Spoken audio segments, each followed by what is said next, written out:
भारत में क्रिश्चियन धर्म पहली शताब्दी ईस्वी का है, जब माना जाता है कि सेंट थॉमस केरल के तटीय क्षेत्र में आए थे और उन्होंने जो शुरू किया उसे अब हम सिरो मालाबार चर्च के नाम से जानते हैं।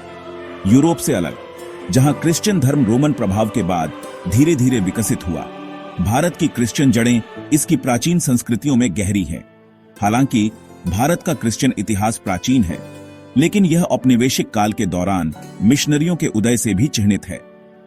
15वीं शताब्दी के बाद से मिशनरी गतिविधि में काफी वृद्धि हुई, जिसमें पुर्तगाली, डच और ब्रिटिश जैसी यूरोपीय शक्तियों ने क्रिश्चियन धर्म के विस्तार में महत्वपूर्ण भूमिका निभाई।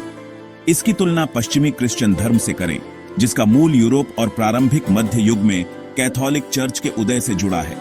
समय के साथ धर्म सुधार, प्रोटेस्टेंटवाद के उदय और अन्वेषण युग के दौरान बाद में मिशनरी उत्साह के कारण क्रिश्चियन धर्म पूरे महाद्वीपों में फैल गया। भारतीय क्रिश्चियन और पश्चिमी क्रिश्चियन में सबसे पहला अंतर संप्रदायों और पूजा शैली का है। यह अंतर न केवल धार्मिक विश्वासों में, बल्कि पूजा के तरीकों, संगीत और सामुदायिक जीवन में भी झलकता है। भारत में क्रिश्चियन धर्म मुख्य रूप से कैथोलिक, प्रोटेस्टेंट और रूढ़िवादी संप्रदायों में विभाजित है, जिसमें सिरो मालाबार चर्च और सिरो मलंकारा चर्च जैसे उल्लेखनीय स्वदेशी रूप हैं। इन चर्चों की पूजा पद्धति में भारतीय संस्कृति की झलक मिलती है। भजन, ढोलक और पारंपरिक वस्त्र आम हैं। पेंटेकोस्टलवाद और करिश्माई आंदोलनों का भी भारत में काफी उदय हुआ है, जहां पूजा में नृत्य, तालियां और ऊर्जावान संगीत का समावेश होता है। यहाँ की मंडलियां अक्सर स्थानीय भाषाओं और रीति रिवाजों को अपनाती हैं। दूसरी ओर पश्चिमी क्रिश्चियन भी विभिन्न संप्रदायों में विभाजित हैं, लेकिन आपको संयुक्त राज्य अमेरिका जैसे स्थानों में प्रोटेस्टेंट, ब्रिटेन में एंग्लिकन और पूरे यूरोप और लैटिन अमेरिका में कैथोलिक की अधिक संख्या मिलेगी। पश्चिमी चर्चों की इमारतें भी वास्तुकला में भिन्न होती हैं, कुछ पारंपरिक तो कुछ आधुनिक। कैथोलिक धर्म और एंग्लिकनवाद जैसे पुराने संप्रदायों में पश्चिमी पूजा अत्यधिक औपचारिक होती है, जहां पारंपरिक पोशाक, अंगीठी और संस्कृतियां प्रमुख हैं। इन सेवाओं में अक्सर लैटिन या पारंपरिक भाषाओं का प्रयोग होता है। लेकिन समकालीन पूजा की ओर भी एक महत्वपूर्ण कदम है, जिसमें आधुनिक संगीत, प्रोजेक्टर स्क्रीन और अनौपचारिक सेटिंग्स हैं, खासकर इंजील मंडलियों में। यहाँ लोग अक्सर जीन्स और टी शर्ट में आते हैं और पूजा में भागीदारी अधिक व्यक्तिगत और संवादात्मक होती है। दोनों ही संस्कृतियों में चर्च केवल पूजा का स्थान नहीं, बल्कि सामाजिक और सांस्कृतिक गतिविधियों का केंद्र भी है। त्योहार, सामुदायिक भोज और सेवा कार्य दोनों में आम हैं, लेकिन उनकी अभिव्यक्ति और शैली में सांस्कृतिक विविधता स्पष्ट दिखती है।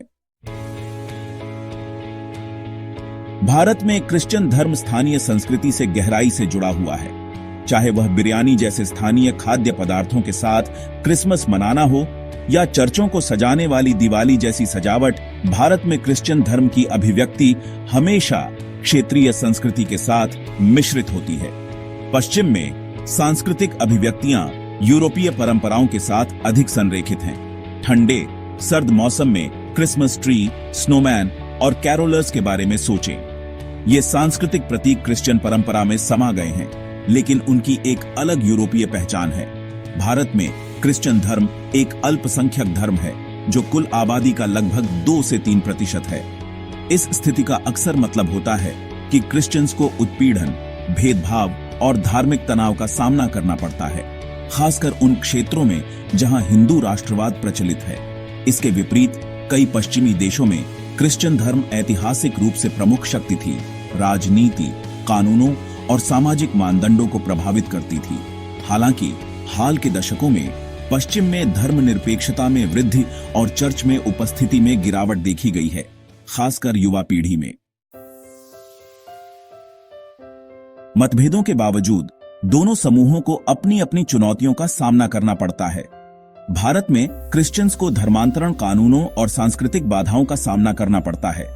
कई लोग अक्सर अपने धर्म के लिए भेदभाव के शिकार होते हैं, खासकर ग्रामीण इलाकों में।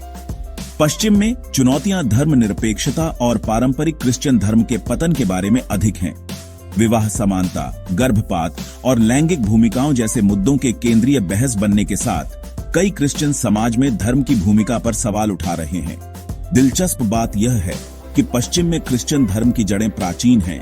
वैश्विक विकास अब पूर्व की ओर स्थानांतरित हो रहा है।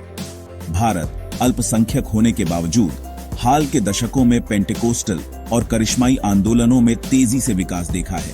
आज भारत को दुनिया में क्रिश्चियन धर्म के सबसे तेजी से बढ़ते केंद्रों में से एक माना जाता है। इस बीच जबकि पश्चिमी देशों में चर्च में उपस्थिति घट सकती है, संयुक्त राज्य अमेरिका और यूरोप दोनों से वैश्विक मिशनरी प्रयास में वृद्धि हुई है।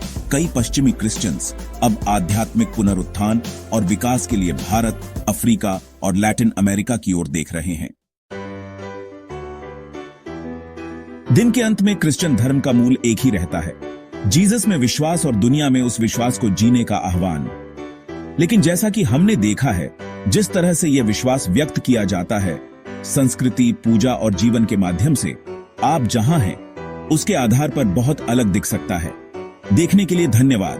लाइक, सब्सक्राइब करना ना भूलें और नीचे कमेंट्स में अपने विचार शेयर करें। आपने भारत बनाम पश्चिम के क्रिश्चियन धर्म में क्या अंतर या समानताएं देखी हैं? बातचीत जारी रखें।